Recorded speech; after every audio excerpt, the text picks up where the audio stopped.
The rap world is spinning after Lil Durk's shocking takedown by federal agents, a move that has dragged him straight into the spotlight once again, this time in connection to a 2022 shooting tied to rapper Quando Rondo. Says the charges mark the latest fallout from the high-profile killing of King Von. They connecting it. The OTF boss has officially been snatched up by the feds, and reports are saying he's about to face the biggest battle of his entire career in court. Durk has been locked up in Broward County Jail. He's there right now. This is this. Yes, Broward. He's in Florida. I got the whole thing on.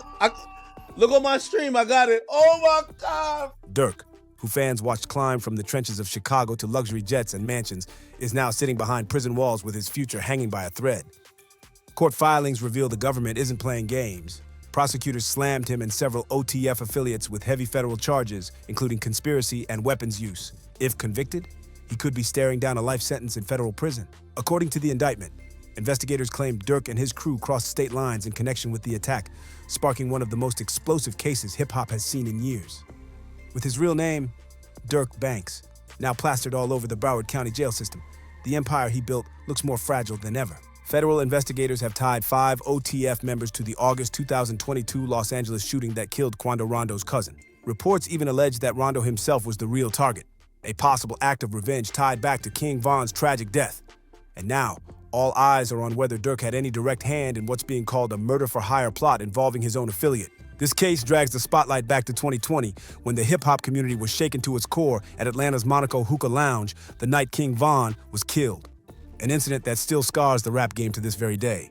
Prosecutors are now painting the 2022 shooting as part of a vicious cycle of bloodshed.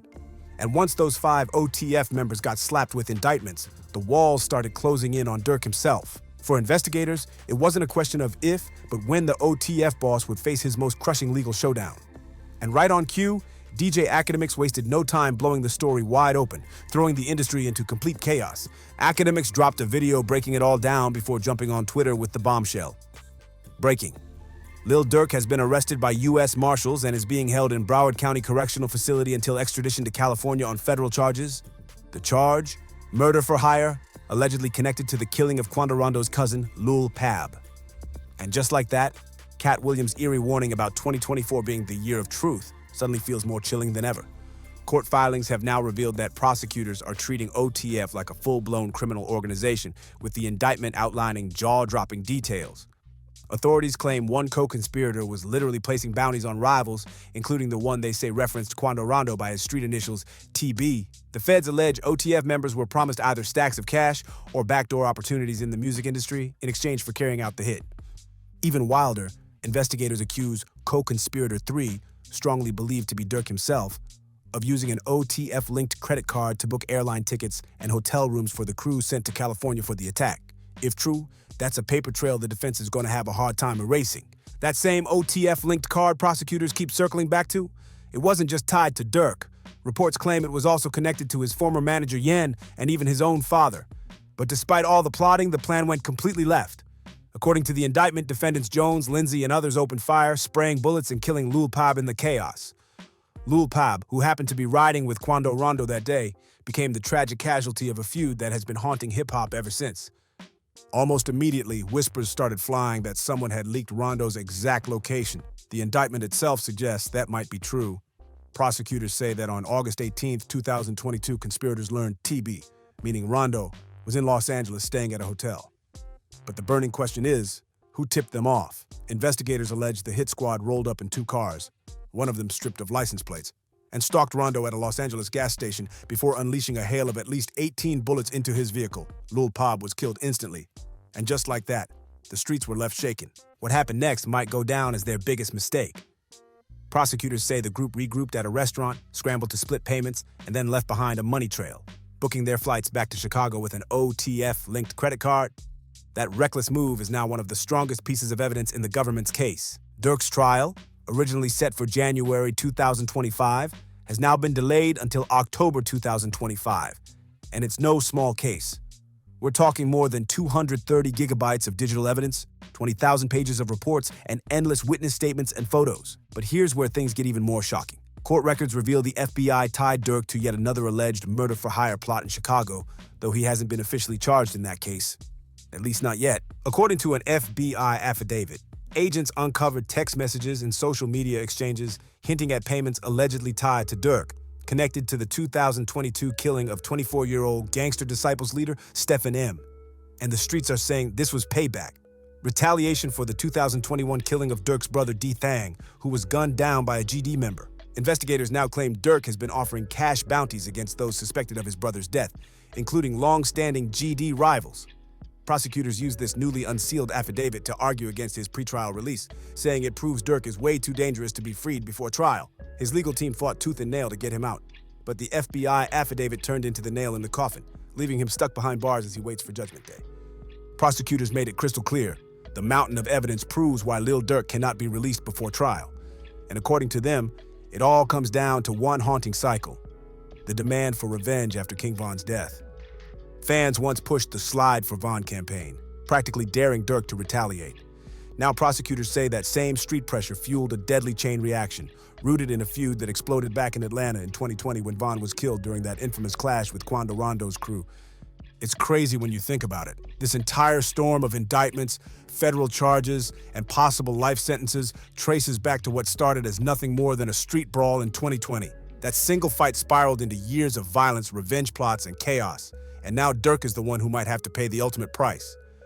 But to really understand why Durk felt so much pressure to slide for Von, you gotta look at the bond he shared with his best friend, King Von. Durk, born Durk Derek Banks on October 19, 1992, grew up in Chicago's Englewood neighborhood, a place known for poverty, gang wars, and constant survival struggles. With his father locked up before he was even a year old, Durk had to raise himself in an environment where music became more than a passion. It was his escape route from a cycle that claimed so many around him. King Von, born David Daquan Bennett on August 19, 1994, came out of Chicago's O Block, one of the most notorious neighborhoods in the city. Von lived through the same hardships: violence, arrests, constant police run-ins. But what set him apart was his raw storytelling and undeniable charisma. He wasn't just another rapper from the block. He was a natural-born narrator who could turn street pain into powerful music that demanded respect. When Durk, already a buzzing star in Chicago, met Von, he didn't just see talent. He saw himself. The same pain, the same hunger, the same fire. That bond made them inseparable, more like family than friends. Durk took Von under his wing, guiding him through both the music game and the unforgiving streets at the same time, creating a brotherhood that prosecutors now say lies at the heart of this deadly saga. Their friendship was never just about music. It was survival, trust, and loyalty in a world where betrayal could get you killed. Durk and Von leaned on each other like family, and that unshakable bond shaped both their lives in ways fans still feel today. Durk himself revealed it during his Breakfast Club interview, opening up about Von in a way that showed just how deep their connection really ran. As their brotherhood grew, Durk made it official. He signed King Von to OTF, turning loyalty into business. Von's debut mixtape, Grandson, Volume 1, dropped in 2019, and with collabs like Crazy Story 2.0 and Twin Nem, fans instantly embraced the evil twin chemistry between them. The project blew up. Von's gritty storytelling hit hard, and just like that, his name was stamped as the next big force in Chicago drill. But here's the truth the industry sometimes forgets. Before rap, Von's reputation was already carved in the streets. He only turned to music after beating a major legal case in 2017, and once he hit the booth, he turned his life into lyrical firepower. He wasn't holding back, calling out rivals and turning his raw street persona into his greatest weapon. Coming out of O Block, surrounded by rival crews on every corner, Von carried that energy into every bar he spit. As a teen, he dove deep into street life and built a reputation for being fearless. By the time he dropped his debut tape, Von's name already held weight in Chicago, and with Durk pushing him, his rise felt unstoppable. But the killing of King Doc marked a dark shift in Von's story, pushing him even further into a cycle of violence and retaliation. Around that same period, Von became a menace on Twitter. Starting in 2012, he shocked fans by tweeting openly about his lifestyle, bragging, clowning rivals, and making bold threats for the world to see. His online persona was just as raw as his music, constantly repping O Block and shouting out his closest allies like Roy. His posts blurred the line between rap and reality, building a chilling legend around his name. One of the most disturbing moments came on August 7th, 2012, when he tweeted, "Homicide in the air, smells like a graveyard." Just hours later, news broke of another killing tied to Chicago's ongoing street wars. By then, Von's reputation was spreading beyond the city. Fans weren't just seeing a rapper. They were watching someone turning violence, retaliation, and chaos into a mythos that felt larger than life. And this was only the beginning.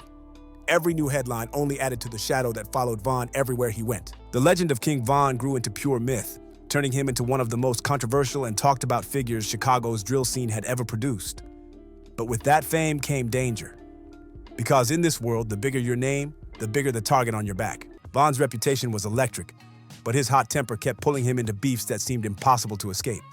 One of the biggest showdowns brewing was with rapper Quando Rondo, a clash born out of affiliations. Von's tight bond with Lil Durk put him at odds with Rondo, who was heavily connected to NBA YoungBoy.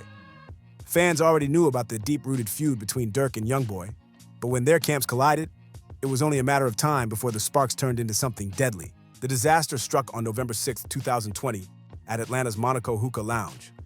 Both crews ended up in the same spot that night, and the energy was already tense, but nobody expected how fast things would spiral. Surveillance footage later showed Von walking straight up on Rondo outside the club, and within seconds, fists started flying. Entourages clashed, chaos erupted, and the fight lit up the entire block.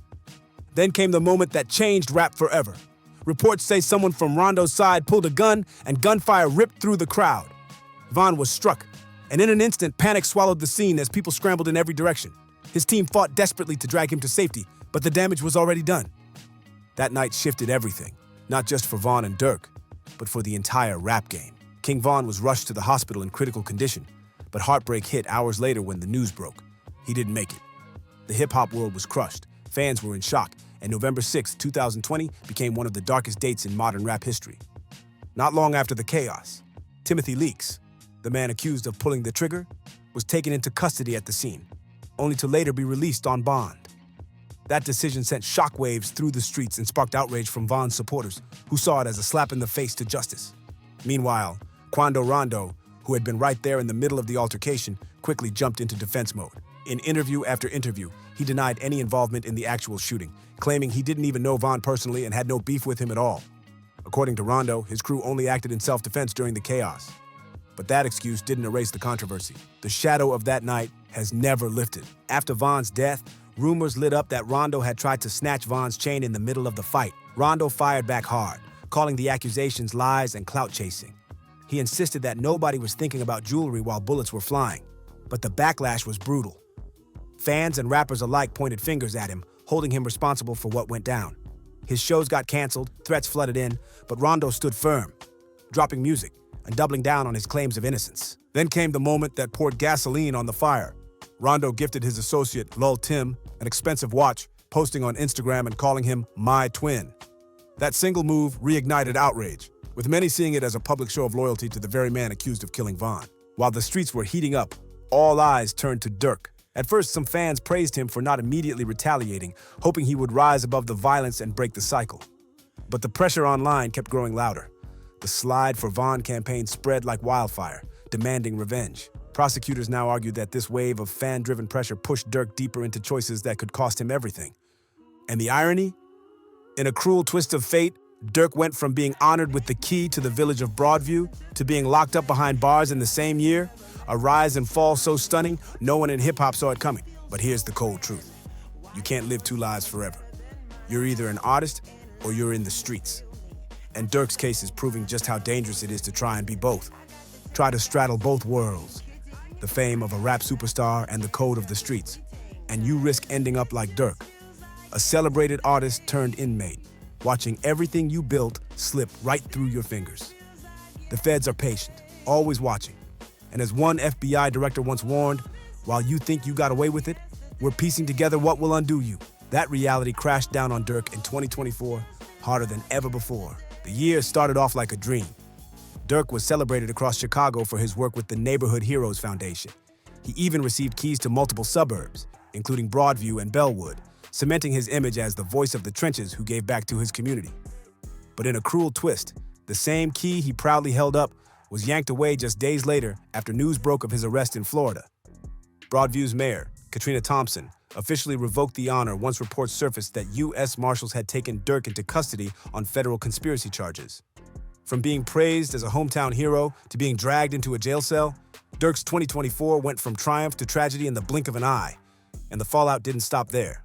Officials didn't just revoke his key, They cut ties with his Neighborhood Heroes Foundation entirely. The mayor explained that even though the justice system presumes innocence, Broadview expected higher moral standards from those honored by the city. That's the brutal truth of this life. Legacies get stained overnight. Friends can flip into foes. And sometimes betrayal comes from the people closest to you. In Von's case, the ending was violent. In Durk's case, the betrayal cut just as deep. Reports surfaced claiming that one of OTF's very own had flipped, cooperating with investigators for years and secretly feeding them evidence that tied Durk directly to the 2022 attack on Quando Rondo's crew. That alleged inside betrayal sent shockwaves through the industry. Outlets like Say Cheese jumped on the story instantly, labeling it one of the wildest twists yet in the saga of OTF. And if true, it proves what fans have whispered for years. The streets don't just take your freedom, they turn your own people against you. If this is true, then Durk's empire wasn't destroyed by outsiders at all. It was torn down from the inside. The internet went into meltdown when reports claimed that an OTF member, identified as JAM, had been exposed as a longtime informant secretly working with authorities. Allegedly, Jam wore a wire for years after serving a 12-year prison sentence, and once the story hit the blogs, fans lost their minds. Some people couldn't believe he managed to hide it for so long. One person even joked online, he must have hid the wire in his forehead, while another argued that in today's world, you don't even need a wire. Phones and hidden tech can do the job just fine. The debate turned into a mix of jokes, wild theories, and pure shock, showing just how insane this betrayal storyline had become. But the real sting wasn't just the wire.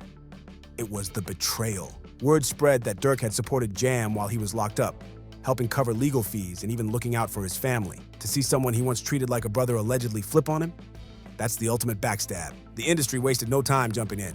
Whack 100 spoke on Vlad TV about Durk's empire collapsing, addressing the betrayal rumors head-on and stirring the pot even more.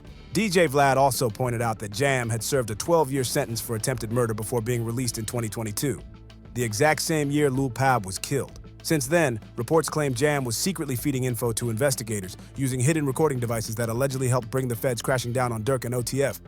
To make things even crazier, an old 2023 interview with Jam resurfaced. In it, he spoke about how close he and Durk once were, even recalling how Durk supported him with money and motivation while he was in prison. Jam said, "That was bro. Before the fame and the money, he made sure I was straight." Yet despite all that loyalty, the betrayal still came from the inside. Fans online quickly pointed out the bitter irony. Durk often rapped about being able to spot a snitch, yet he never saw this one coming. As one viral comment put it, "It'd be the closest ones to you." And honestly, that's the real sting. Betrayal doesn't hurt unless it comes from someone you trust like family. So now I want to know what y'all think. Did Jam really take down OTF from the inside, or is this just another wild conspiracy? Drop your thoughts in the comments below. Don't forget to hit that like button, subscribe for more stories, and I'll catch you on the next one.